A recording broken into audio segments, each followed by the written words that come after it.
Friday morning and day 2 of drain drama.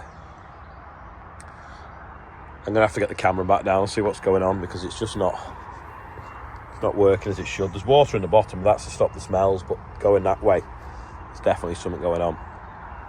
Looking at the camera, it looks like we might have a load of fat in the drain somewhere. You got the jetter going, but there's something cracked on it. I think it must have got frost in that fitting. We got it down the drain and something seems to be happening now. Got water on the leg. See water moving down there now.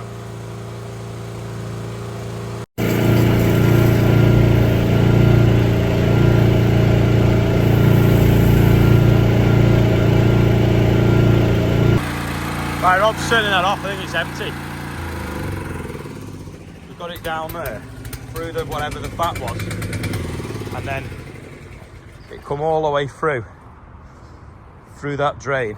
It's now completely clear, and a big lump of like fat, like a fairy liquid bottle, washed through and disappeared off to the septic tank, and now that's completely clear as well, because that was had a bit of water in this morning. So eventually a result. Drains are fixed here. We've got to fix another one at Wellbrook and jet one at Brook House. Just going to quickly fill this up now and then jet wash the house where it's got all muddy from the bee cheetah. 2-inch pipe, and I'll fill that tank quick.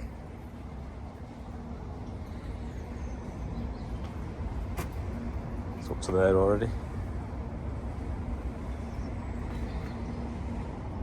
2/3 full now after 14 seconds. Bit of floaty bits in there, so I'll let it overflow. Squeeze it out a bit.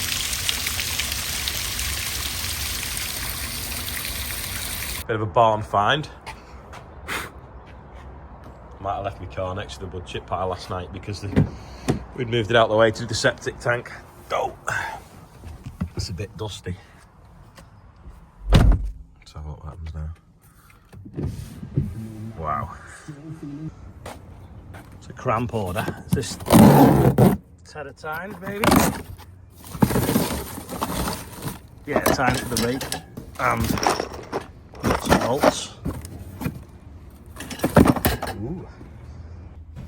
Just been doing the APPG podcast. Now I'm going to sort the boiler out because there's something gone wrong on the boiler. I got a piece of metal out of the ash auger this morning and now it's run out of fuel. Yeah, just been on the quad track doing an interview for Radio 5 Live about tractors.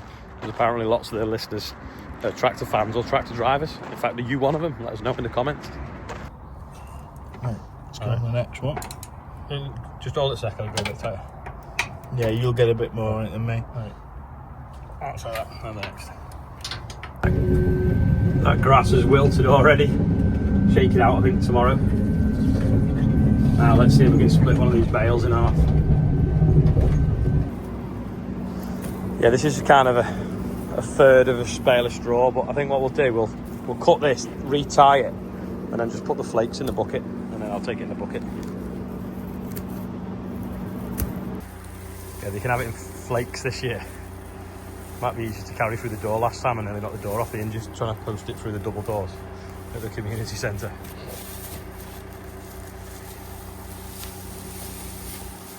Won't it? We'll tie that one up. Do for some horses or some sheep or some cows. Managed to get it in the door this year very easily just by carrying it in flakes. So last year there was half a bale of straw and it made all the scarecrows, and they actually ran out. Anyway, Tony's brushing up now. Into a full-time job moving this bear around everywhere, isn't it? It's from Wellbrook to Brook House to Wellbrook and then home again. So we'll just put it in the bucket now and lift it on the trailer.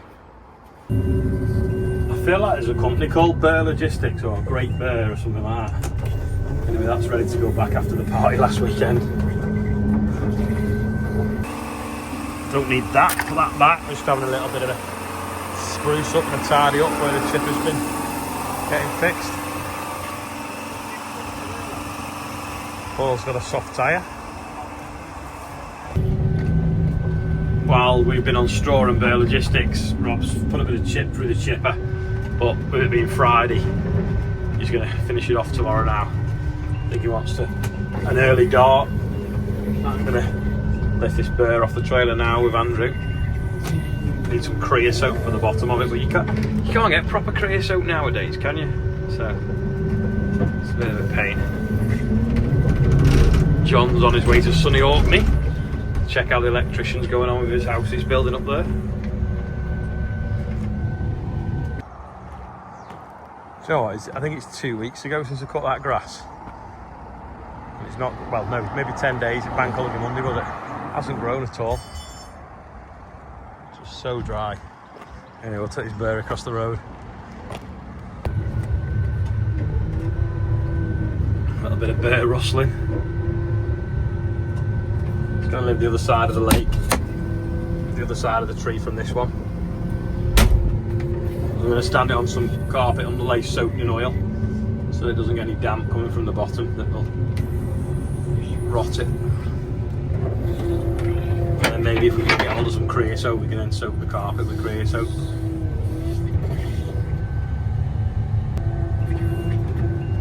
Right, they're in position. Liv came and helped as well. Me and Andrew grapple with the birds, standing them on the carpet soaked in oil. Better, isn't it? Joe's going to mow some grass, so we've just swapped the blades, the ones that we've trimmed 5mm off so they don't rattle. Here's the plan. We're going to back out and fire it up and we'll listen and see what it does.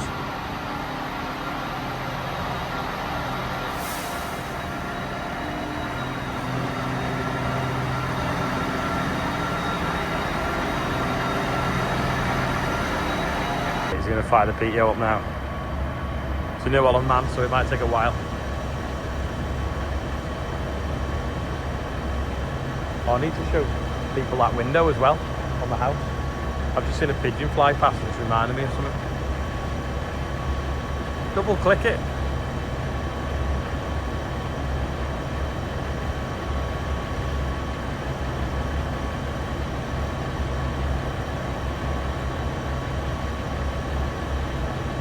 Front one or that one. Requiring assistance.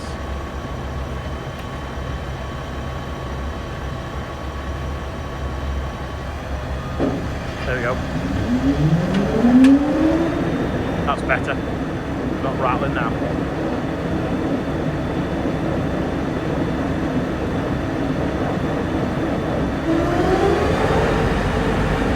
Oh, perfect.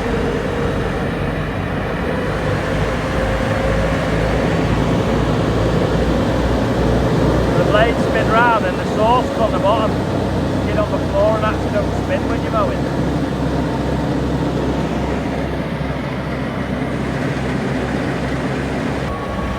Left this up to show you, but it's basically just a big strimmer. Put it in slow motion.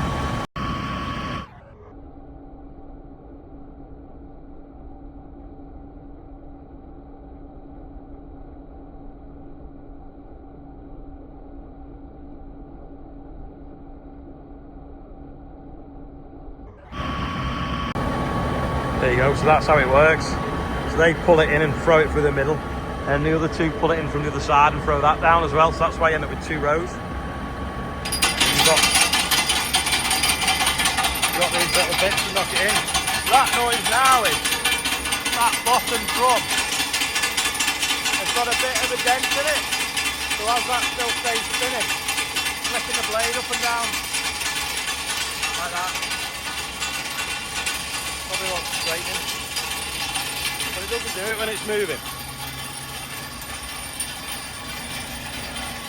Yeah, there you go, you can see the bend in it. Probably wants a good clout with a hammer sometime.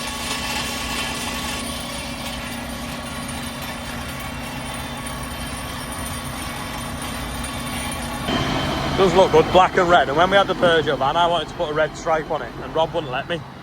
But I reckon I reckon we should put red wheels on the Defender, or at least red calipers.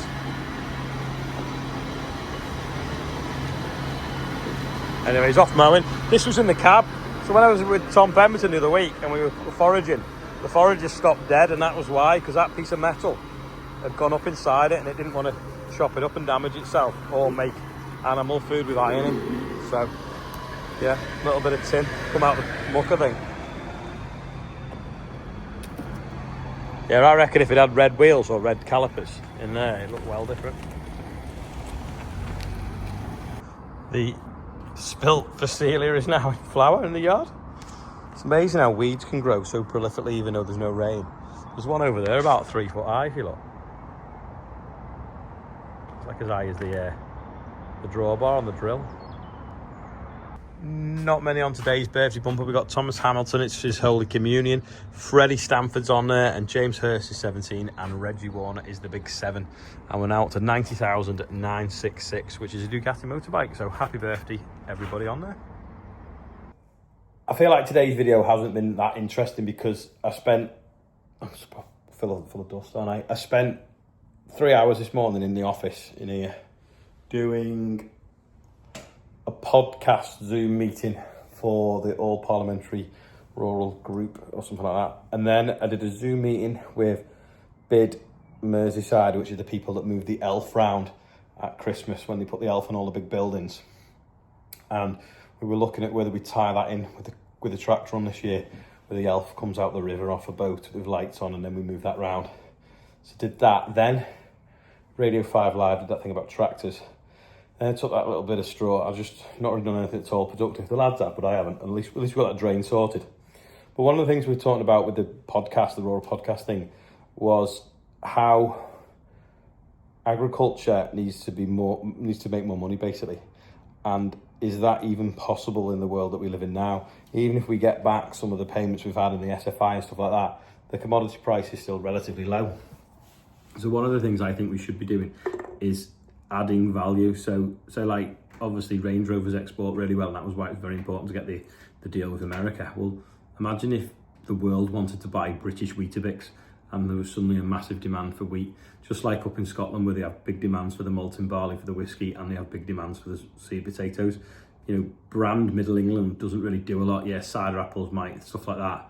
But if we can get it so that, like so New Zealand and Australia, that export massive amounts of agricultural products and the demand is higher than the supply, suddenly then the world changes a little bit for us and the job might get a bit easier because we can then sell stuff for a premium. But that's all the further down stuff, but that's the conversation we need to have with government to get them excited about supporting UK agriculture to get them to that space. Anyway, that's something that we've been talking to some of the MPs about, as well as engaging with them on the inheritance tax stuff. Great letter come out today from the EFRA committee, which is really good, which basically says, you know, back off, leave farmers alone, and you need to pause some of this stuff because you're damaging British agriculture, which is affecting domestic food supply. So thank you to the EFRA committee for doing that, and that's really positive. Anyway, I'm going to go now because I'm waffling, but thanks for watching if you made it this far, and I'll see you tomorrow.